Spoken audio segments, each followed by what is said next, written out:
welcome back to another video. So in today's video I'm going to be showing you all the books I would like to read during the winter time. Now I do only have a few, and I'm trying to make it so that I actually succeed within a seasonal TBR, because I didn't do well with my autumnal at all. And I say that my fall TBR, I don't even think I read one thing of it. It's, yeah, big massive fail. I don't think I've ever even completed one before, so I have made it kind of a bit easier for me, where there is a higher possibility I am going to complete it, because some of these books by the time you see this video I probably have already read, because they are planned for a few videos and stuff. So that, like I said, there is a high chance to read them, and that is why I chose them. But I mean, we'll see if I get to them either way. So the first one that we have is How to End a Love Story. Now I'm not gonna lie, I have already started this one, so again this one is kind of like a cheat type thing, but I'm not far into it. I'm only a couple of chapters in, but I really want to read this one because this is about a screenwriter, and it's actually written by a screenwriter who I believe, if I remember correctly, is actually the screenwriter for Emily Henry's movies that are coming out. So I am excited to dive into this one for the fact of you are getting the point of view from a screenwriter, an actual screenwriter, and I feel like that's going to be really interesting, because obviously you're going to get a few more details, gonna know they're true,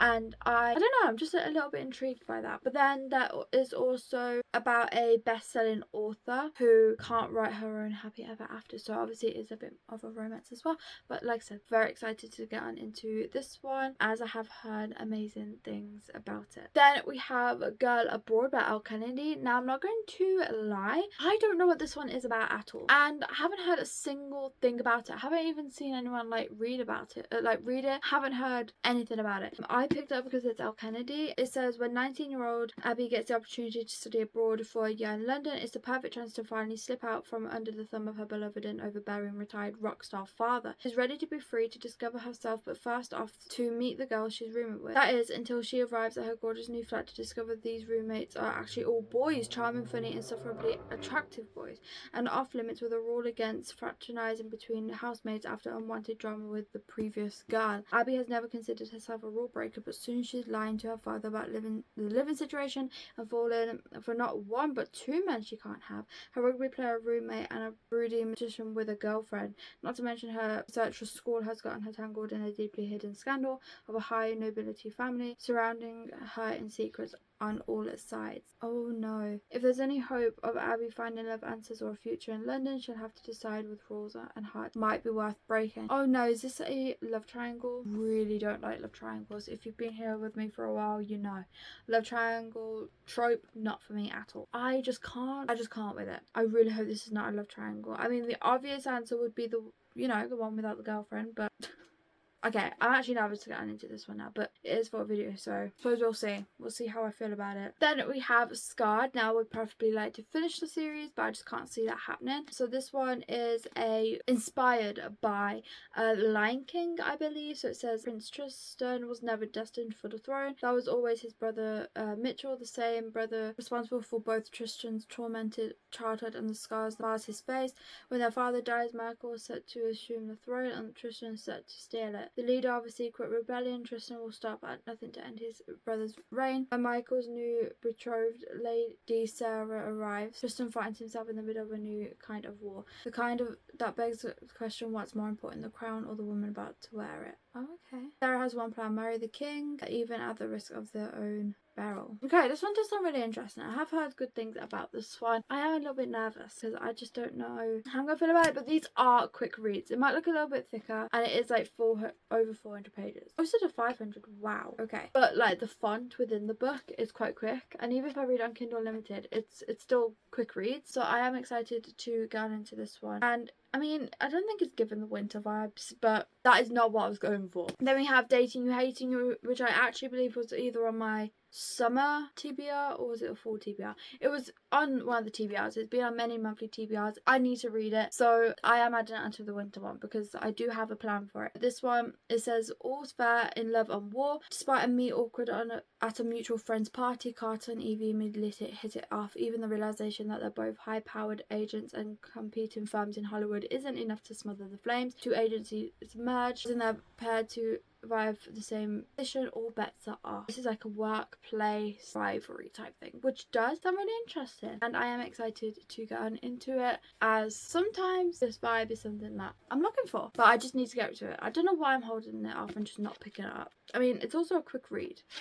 So then we have the X Talk, which has been on my TBR for way too long. This is also one that needs to just get off. I did start it about 2 years ago. I've read a couple of chapters, but then just realised it wasn't the time to read it. So it is about time, but I do believe it's like an enemies to lovers. They both work on a podcast type thing. I could be wrong, but I do believe that is what this is about. I was hearing about a lot of things about it before, but now you don't really hear anyone talk about it. I have read from this author before and have liked the book, so we'll see. Then we had A God of Wrath, and again, I would like to complete the whole series, but I just don't know if that's going to happen, so I am just going to stick with this one, as this is the one that I have planned for a video, so there is a higher chance of me actually completing this book. But this one is the third book in a series, and it says, what started as an innocent mistake turned into actual hell. In my defense, I didn't mean to get involved with a mafia prince, but he barged his way through my defenses anyways. He stalked me from the shadows and stole from the life I know. Jeremy Rokov might appear charming, but a true predator lurks inside.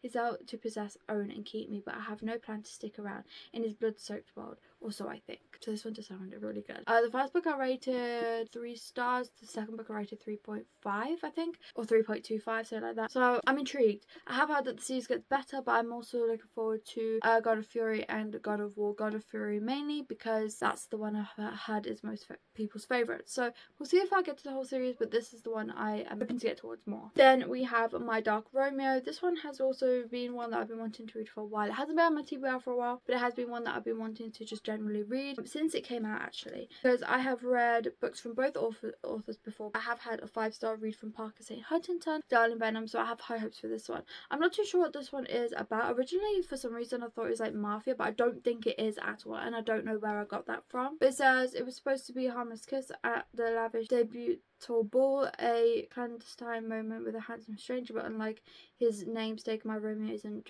driven by love, he's fueled by revenge. To him, I'm a chess piece, leverage his rival's betrothed. To me, he is a man deserving of poison, a dark prince I refuse to marry. He thinks I'm accepting my fate while I plan to rewrite it, and in my story, Juliet doesn't die, but Romeo, he perishes. So it doesn't really say too much about what it's about, but I'm going to guess it's some type of like enemies to lovers, maybe arranged marriage type thing. And then we have Babel, or Babel. People say it differently, but I'm going to say Babel. I am so nervous for this one. I don't think this is going to be my thing, but I mean, we will see. I'm nervous for it because it just seems like a high, like, well, I've heard people say it's more of like a higher fantasy, and I just don't do well with fantasy in general, let alone higher fantasy. But like I said, I'm going to give it a go anyway, as I have already purchased it. And to be fair, when I read the back, it just seems really confusing. Like, I don't really understand it, but I don't know if that's just because I'm not like smart enough for it. It says Oxford 1836, the city of dream and spares. It is the centre of all knowledge and progress in the world, and at its heart is Babel, Oxford University's prestigious Royal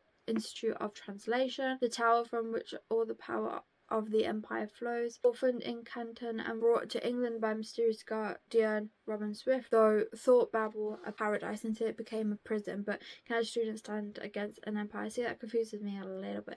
But I might watch some reviews and stuff before I read it, like non-spoilery ones, just to get like a hang of it a little. But yeah, this one had been on my TBR for a while. Again, I'm trying to get like all the long-term books off my TBR, and this is one of them, so we'll see. And the cover is kind of giving wintry vibes.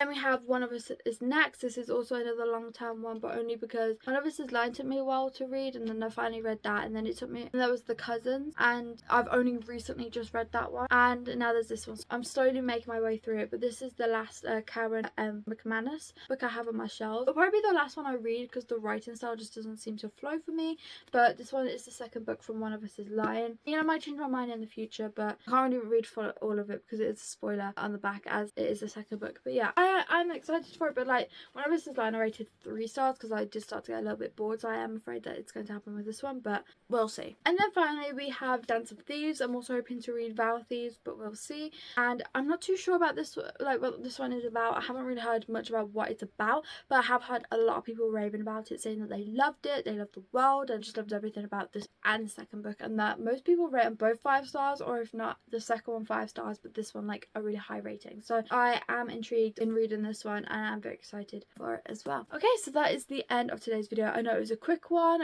and I was wanting to like organise my TBR a little bit with you all in this video, but unfortunately I'm not going to be able to do that as my TBR is wild, but it's kind of in like order anyway. That was my winter TBR. Thank you all so much for watching. Please remember to like and subscribe and leave this emoji if you watched it until the end, and I hope to see you all in my next one. Bye.